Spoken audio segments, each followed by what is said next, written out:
بسم اللہ الرحمن الرحیم۔ آج علماء کرام نے اسلام آباد میں وزیر داخلہ محسن نقوی صاحب سے ملاقات کی ہے۔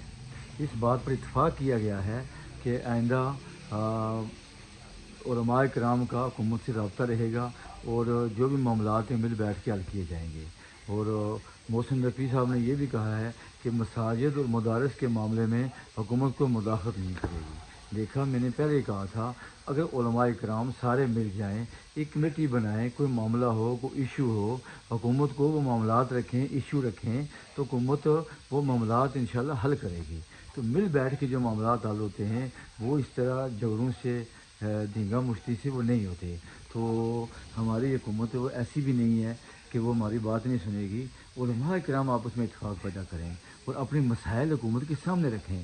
حکومت بھی ہماری ہے، ہم بھی حکومت کے ہیں، یہ ملک ہمارا ہے، ہم نے مل کے رہنا ہے یہاں پہ۔ تو اتفاق نعمت ہے۔